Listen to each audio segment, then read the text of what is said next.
Alright, me and my face are back for another Destiny 2 video. Slowly healing here, it's black eyes. It was actually worse yesterday, so it's getting better. Stitches come out in a couple of days, and yeah, getting back to it. Today I wanted to talk a little bit about power creep, which is something I've seen discussed amongst some of the top creators the past couple of days or so. So I read from Glad about this, about how PvE endgame has really kind of lost its challenge. Salty Greppo, the world's first raider, has been kind of complaining about PvE challenge and how things are too easy for a long while now. He cited some stat about how the world record for world's first for like a solo GM clear was a minute faster this year than it was last year. I forget for which strike it was, and things like that. And a lot of people are citing power creep, and specifically the subclass 3.0 changes that have kind of made PvE that much easier. And now people are saying that we're getting in another situation where Bungie may have to come through with a lawnmower and chop everything down again.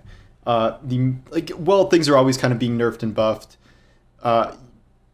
Players will remember when this happened most severely, where the height of previous power creep was all the way back in the Season of the Drifter era, where we were multiplicatively stacking buffs and debuffs to the point where Bungie was starting to design entire activities based around things like infinite tether, infinite well, and things like that. So that's how we got things like the bridge encounter for whatever that was called, the thing I hate, the Reckoning, the thing I hate more than any activity in Destiny history.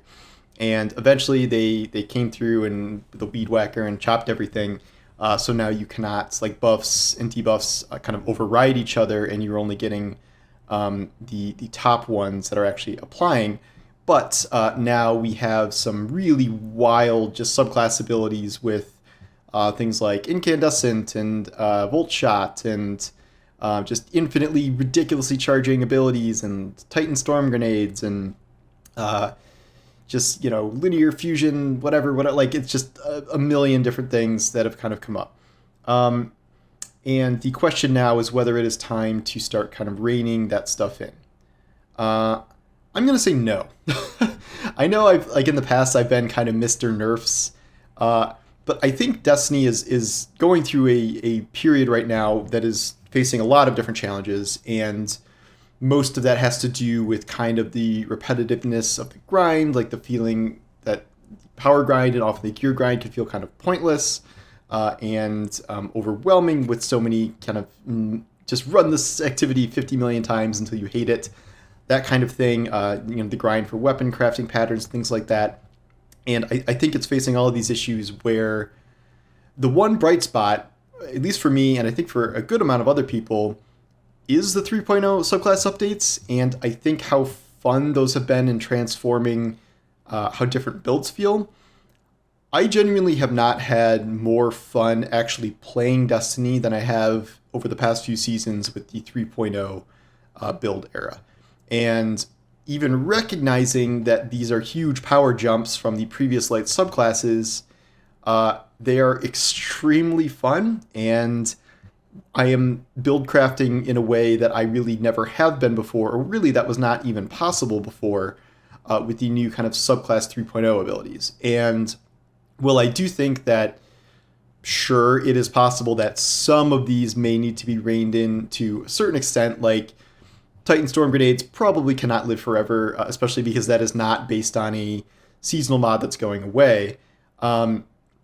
Others have kind of naturally faded out, like Volatile Rounds leaving the Void season kind of made some of those a little less strong than they were. Classy Restoration leaving Solar 3.0 season, made that not really quite as strong, although obviously 3.0 subclasses are a lot stronger than previous versions. But I don't think we need to be balancing the game around like ultimate kind of PvE endgame challenges. And if we do want harder PvE endgame challenges, those should be built specifically for the challenge rather than nerfing the very, very fun sandbox kits that we now have across 4 different classes. I think one way to do this is a lot of stuff with power level. I think that is an important factor here. GM's already kind of had this where it's a set power differential apart, but like I don't think we should be nerfing like all 3.0 subclasses because the world's first solo GM time is now a minute faster this year. Like, who cares? I don't think that is a big deal. And if people are so bored kind of at the end of doing master dungeons and master raids, maybe I think there's something to be said about, I've always believed that a permanent contest modifier to make things more challenging in that regard is a good idea. I have never really enjoyed, I do agree with like Greppo and some of these people about how just over leveling for master difficulty is just very grindy and pointless and annoying.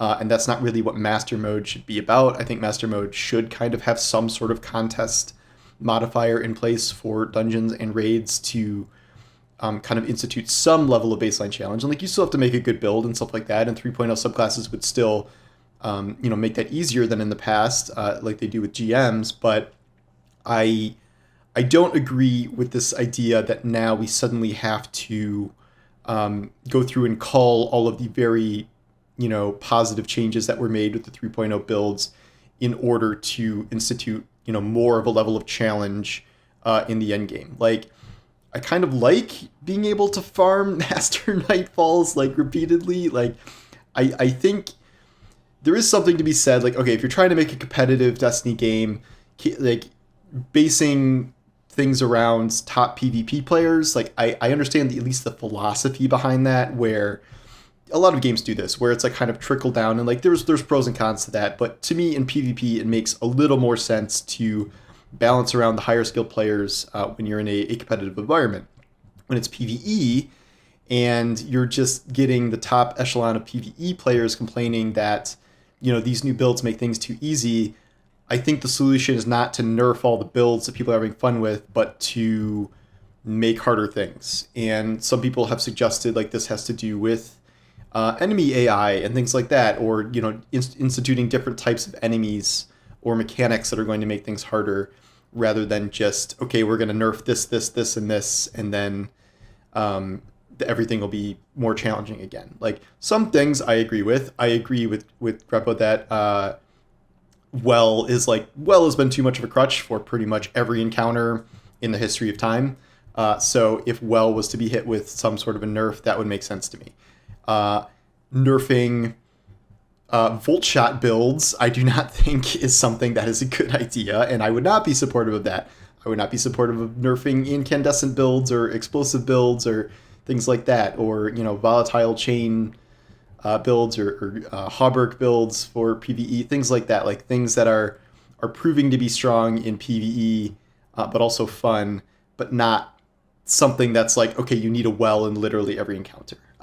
We can still do things like, okay, everyone is just relying way too much on linear fusions now, so maybe that's brought back in line. Maybe we're rebuffing rocket launchers if those are not that's the kind of the eternal battle with the heavy weapon economy. But I really just don't want Subclass 3.0 to fall victim to like significant nerfs because of quote unquote PvE endgame challenge. To a certain extent, sure, there are things here and there that can be nerfed, but it will be hurting the vast majority of players to nerf what has proven to be really fun, really enjoyable builds at the sake of, let's make sure the world's first GM speedrun times don't keep going down. Like, that to me is not a priority, and the priority is making sure players are having fun with builds, and that is only going to get amplified once Bungie institutes this upcoming loadout system that they have. I forget if that's in Lightfall or after Lightfall, but somewhere around there. It's going to be a lot easier to make builds like this, and I would like to see a wider variety of good builds rather than everything being like Elemental Well, whatever builds. I think it would be fun to go back to maybe doing more stuff with Charged Light and Warmind Cells again, like, since those are kind of two non-sunset mechanics that are barely get used anymore. I'd be, buffs to those, like more mods for those, things like that. That would be fun. But I don't think the answer is recognizing that Subclass 3.0 did give power creep, but I don't think it is the same type of power creep we've seen in the past. In the past, it's like with the Reckoning, it was like, okay, we had to build literally this entire encounter around, nonstop sniper spam from every angle, so you have to use a well every 4 seconds, and you have to be tethering infinite spawning groups of enemies because you're getting all your super back every 6 seconds from the orbs generated by freaking the 100 boots. Like, it's not really the same way, because that resulted in both kind of unfun gameplay and unfun encounters, whereas the current version of Power Creep, at least we're getting really fun gameplay. And for all the problems with Destiny right now, which are mostly related to economy, loot chase, activity grinds, things like that, I don't think one of the problems is gameplay and how these subclasses feel. They feel fantastic. They feel like a lot of fun. And that is the one thing I can really point to, other than maybe like storytelling, that Bungie has definitely gotten right over the past year, even if some other things have started to suffer. So, well, I think, there's certainly work to be done, and I certainly do think that there's plenty of room for increased challenge in activities. I do not think the answer is going to be just like nerf a lot of 3.0 stuff that is proving to be particularly strong. Some really high outliers, Titan Storm, I have to believe that's probably going to be brought in line, but generally speaking, I hope that is not going to be the fix, just like a huge culling of 3.0 after we just got all of them set up. So I don't know. Let me know your own comments. I know this is a pretty divisive topic, but I find myself in the not nerf camp for the most part this time, and I'm curious what you all make of it. So anyway, thanks for watching, and I will talk to you soon.